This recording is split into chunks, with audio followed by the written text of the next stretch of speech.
Hello friends, welcome to our channel Suswadu foods. ఈరోజు మనం తందూరి చాయ్ ఎలా తయారు చేసుకోవాలో చూద్దాం. ముందుగా ఒక గిన్నె తీసుకోవాలండి. దాంట్లో 2 కప్స్ మిల్క్ని వేసుకోవాలి.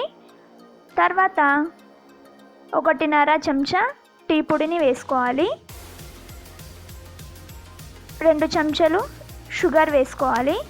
వేసుకున్నాక మనం లో ఫ్లేమ్లో పెట్టి దాన్ని ఉడకనివ్వాలి.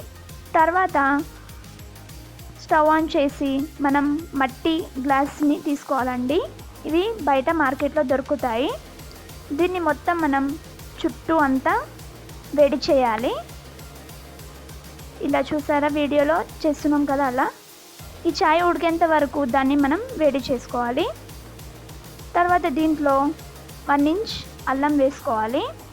వేసుకొని ఇట్లా లో ఫ్లేమ్లో పెట్టుకొని ఉడకనివ్వాలి. తర్వాత టీ రెడీ అయ్యాక ఇప్పుడు మనం ఆ గ్లాస్ని తీసుకొని ఆ గ్లాస్లో టీని మొత్తం వేసుకోవాలి. వేసుకున్నాక ఈ గ్లాస్లో నుంచి టీని మళ్ళీ మనం ఆ గిన్నెలో వేసుకోవాలి. వేసుకొని వేరే దాంట్లో మనం సర్వ్ చేసుకోవాలి. ఈ వీడియో కనుక నచ్చినట్లయితే లైక్ చేయండి, షేర్ చేయండి, సబ్స్క్రైబ్ చేయండి.